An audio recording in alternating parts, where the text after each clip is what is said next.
you'll look at the Bushes and people like that, and they look like you and me. The key element is what happens beyond the realm that we can see.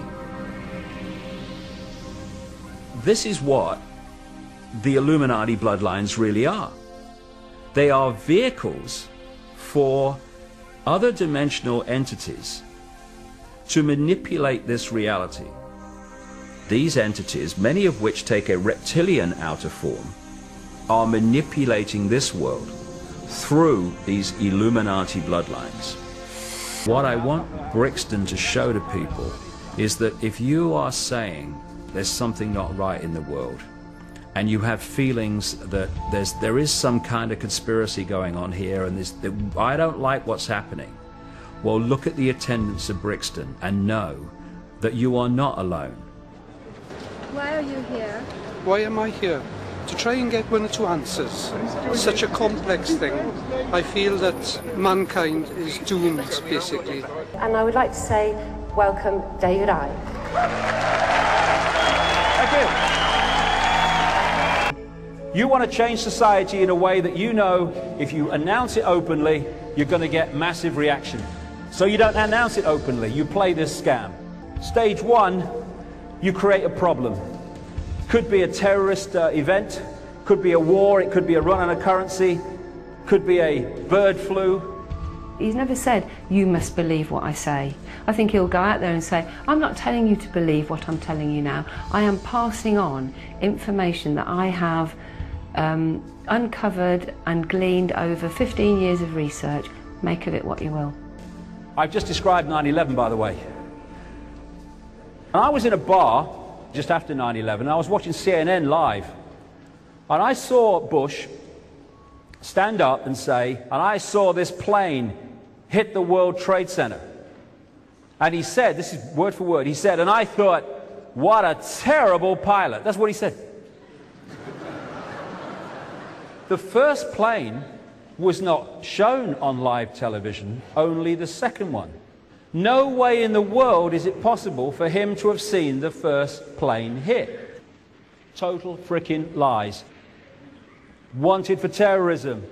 Biggest terrorist in the world.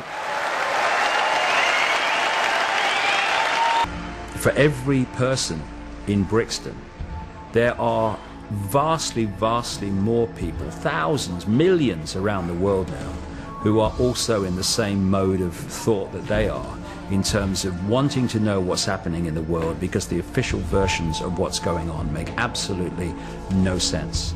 I said in 1990, we can expect the power and frequency of hurricanes to increase after the millennium.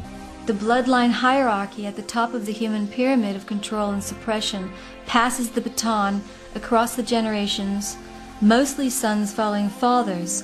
I, George Herbert Walker Bush, do solemnly swear. I, George Walker Bush, do solemnly swear that I will faithfully execute. The plan is to engineer events, real and staged, that will create enormous fear in the countdown years to 2012.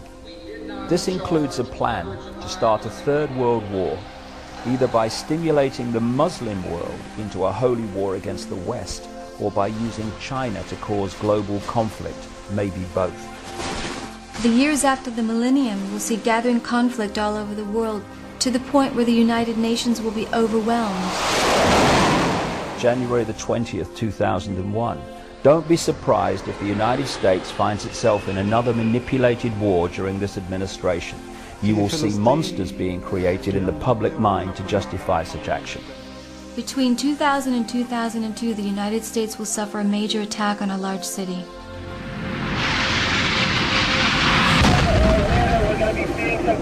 And people say, well, if what you're saying is true, science would tell us. Yeah, okay. Like the media would tell us, right? Yeah, okay. That agenda is for a global state, which can be pretty much described in the nightmare of George Orwell's 1984. The Big Brother global state, in which there will be a world government, world central bank, world army imposing the will of the world government, world currency, and a microchip population linked to a global computer.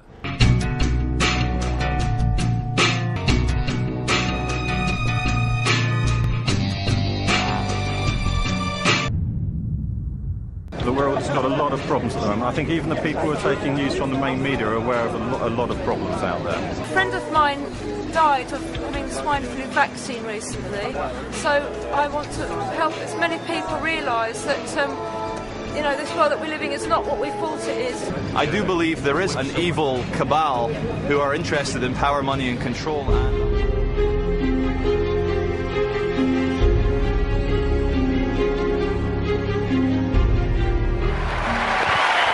Thank you.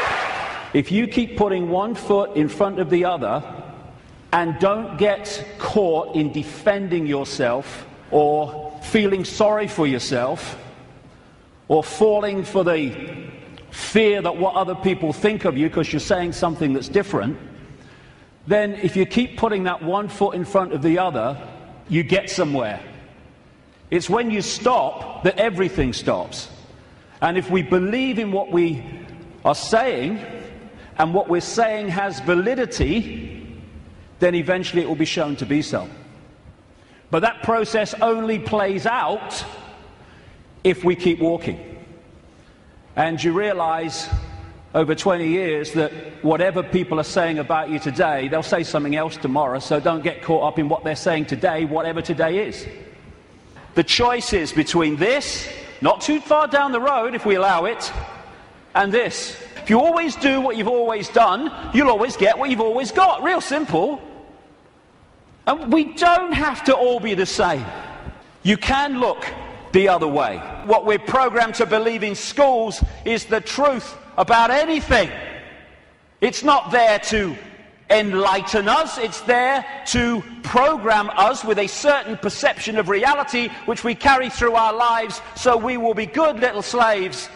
It's one guy claiming to be change controlled by the same force that controlled the previous guy. That plaque says George Orwell lived here. And they're targeting the children more than anyone because they're the ones that are supposed to live most of their lives in this control system. Microchip agenda's moving on. The sky's full of chemtrails and all the stuff that's in them. The food we are given to eat, if we choose to eat it, is full of chemical cocktails that are destabilizing our ability to think straight and be emotionally stable. Genetically modified food, which is there to genetically modify us. This is why they're targeting small farmers, so the great conglomerations can move in, like Monsanto and others. The reason they're stopping the manufacturing of light bulbs and the selling of light bulbs as we've known them up to this point, and they're replacing them with these things which are full of mercury and an environmental bloody disaster, is because they give off a certain vibration that affects the human energy field. This is why many people around the world get ill, physically ill, when they live with these light bulbs. It's all a scam. Just hand it on. It wasn't change. There we go. Here's the ball. Make sure you keep the drugs running. The fear of what other people think is the state of perception that stops people making a difference. Because you can only make a difference in a world of uniformity if you operate outside that uniformity, and that's always going to get you laughter, it's always going to get you ridicule and condemnation. And we either want to make a difference and we take that on and say whatever, or we don't, in which case nothing changes. You come into the world and then you go through a series of experiences and they seem to be random. They don't seem to be connected. Well, this is happening now and that's happening then and this is happening today. But when you look back, you see how it's been a journey of connected, often fantastically synchronistic experiences that are leading us in a certain direction. If we choose to go. If we don't choose to go, then we just run on the spot, which is where most of humanity is because of the way the system is structured. You get up in the morning, you go to work, you come home, you have your tea, you watch telly a bit, and you go to bed. You get up and you go to work. I mean, look at it. It's the way it is, the way it's structured. It's slavery. And when you put the puzzle pieces together, the world looks very, very different when you connect the dots. Because what the system wants to do, right across society, is get people to focus on dots. Individual dots. A religion, family, job, football team, whatever. There's nothing wrong with focus as long as you hold peripheral vision and you can see how your focus connects out into other things. That's not what the system wants. It wants that focus so you don't have peripheral vision.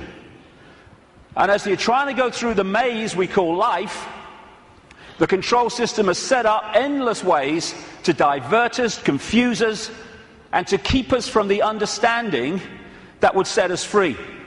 The elephant in the living room appears when you connect the dots. When you connect enough, the elephant it's so blatant. But when the dots are unconnected, there's no elephant there, because you can't see it. And that elephant in the living room is that there is a multi-level conspiracy, and it is multi-level, to enslave humanity in like a global concentration camp. The trick is to make sure the slaves don't realize they're slaves, so they don't do anything about their slavery. Although as this moves and moves towards its goal, that is becoming more obvious. The banking scams, the police state, the Orwellian surveillance, the big pharmaceutical cartel, attack on the human body and the human immune system, engineered wars. And until we understand at least the themes of what this illusion is, we can understand nothing else about the world as it is and the way that the control system works. If you live in the heartland of America, you have to listen up. While the nation was distracted with the Anthony Weiner drama, President Obama signed an executive order that will seize greater power over food, fiber, and energy in our vast countryside areas. The president created the White House Rural Council to, quote, make sure we're working across government to strengthen rural communities and promote economic growth. Sounds great, but get this. The council involves a long list of the most powerful people in America. Treasury Secretary Tim Geithner, the Defense Secretary's on it, Attorney General Eric Holder, even the head of Homeland Security, Janet Napolitano.